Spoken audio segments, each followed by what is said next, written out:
News bulletin में आपका स्वागत है। आइए जानते हैं बिहार की 30 फटाफट बड़ी खबरों को।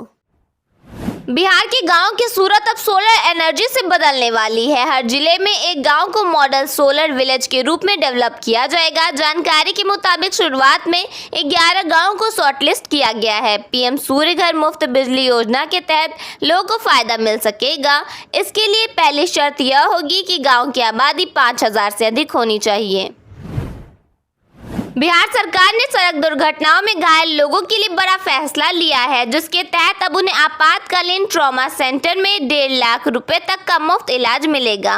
उप मुख्यमंत्री विजय कुमार चौधरी ने परिवहन विभाग की समीक्षा बैठक में यह घोषणा करते हुए कहा कि हादसे के बाद के सबसे महत्वपूर्ण समय यानी गोल्डन आवर में किसी भी घायल का इलाज पैसे के अभाव में नहीं रुकना चाहिए।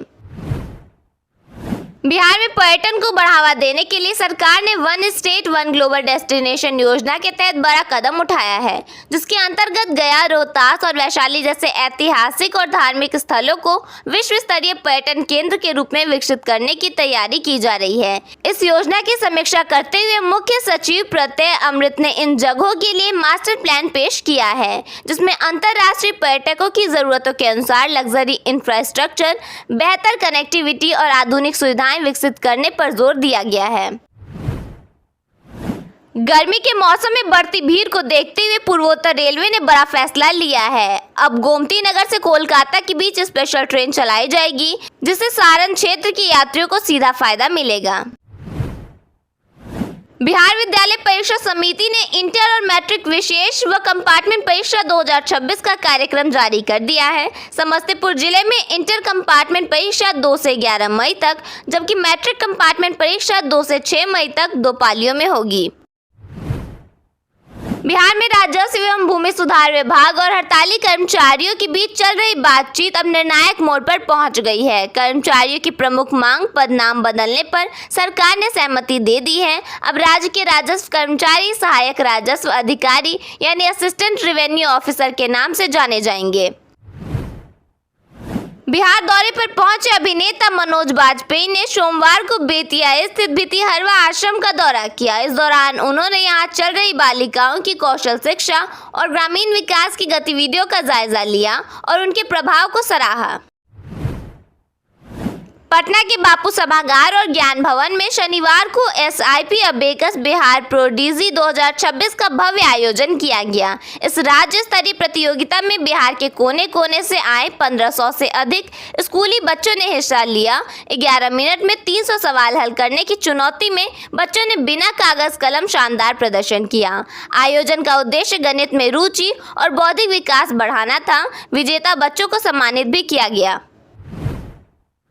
बिहार में बढ़ती गर्मी और लू का असर अब स्कूलों में भी दिखने लगा है। बक्सर जिले के राजपुर प्रखंड स्थित कनेहरी उच्च विद्यालय में सोमवार को भीषण गर्मी के कारण 10 छात्र छात्राएं अचानक बेहोश हो गए, जिससे स्कूल परिसर में हड़कंप मच गया। जेडीयू की बैठक में विधायक दल के नए नेता को लेकर कोई नाम तय नहीं हुआ। सर्वसम्मति से यह अधिकार नीतीश कुमार जी को दिया गया है। पार्टी ने अंदरूनी मतभेद से इनकार किया और कहा कि अंतिम फैसला अब नीतीश कुमार ही लेंगे। बिहार के नेता प्रतिपक्ष तेजस्वी यादव की घर जनगणना की प्रक्रिया के दौरान टीम पहुंची, जिसके बाद उन्होंने जाति व्यवस्था को लेकर केंद्र सरकार पर निशाना साधा। उन्होंने केंद्रीय गृह मंत्री अमित शाह से पूछा कि सरकार जातिगत जनगणना पर अपना स्पष्ट रुख बताए और यह भी कहा कि देश में हर जगह जाति का प्रभाव दिखाई देता है। यहाँ तक कि लोगों के घर, व्यापार और संस्थानों के नामों में भी जाति झलकती है। तेजस्वी यादव ने तंज कसते हुए कहा कि अगर कोई दिल्ली घूमे तो उसे जाति के आधार पर बने बड़े बड़े घर और असमानता साफ दिखेगी। इसलिए जातिगत जनगणना जरूरी है ताकि सही आंकड़ों के आधार पर नीतियां बन सके। बिहार के नालंदा जिले में हर्ष फायरिंग के कारण एक युवक की मौत हो गई। मृतक की पहचान 21 साल के छोटू कुमार के रूप में हुई है। 27 अप्रैल को उसकी शादी होने वाली थी। बताया यह भी जा रहा है कि मृतक का आपराधिक इतिहास रहा है। जमुई जिले के टाउन थाना इलाके में पुलिस टीम पर हमला हुआ है। इस घटना में 2 एसआई समेत 3 लोग घायल हुए हैं। इसके साथ ही 5 लोगों को गिरफ्तार भी किया गया है। पुलिस टीम पर उस समय हमला बोला गया जब पुलिस कुख्यात अपराधी देबू यादव उर्फ लाल मोहन यादव को गिरफ्तार करने सादे लिबास में पहुंची थी। जम्मू कश्मीर के उधमपुर में सोमवार को एक बस खाई में गिरने से कम 15 लोगों की मौत हो गई और 20 लोग घायल हुए। हादसा सुबह करीब 10 बजे रामनगर क्षेत्र के कघोट गांव के पास एक मोड़ पर हुआ। स्थानीय लोगों ने पहले बचाव शुरू किया, बाद में पुलिस और राहत दल मौके पर पहुंचे। उमर अब्दुल्ला और मनोज सिन्हा ने घटना पर दुख जताया। महिला मोर्चा द्वारा गांधी मैदान में प्रदर्शन किया गया, जिसमें महिलाएं जंजीरों में बंधी नजर आईं और करीब 10,000 की भीड़ जुटी। इस दौरान सम्राट ने बयान देते हुए कहा कि लालू अपनी बेटी को और राहुल अपनी बहन को लोकसभा भेजना चाहते हैं।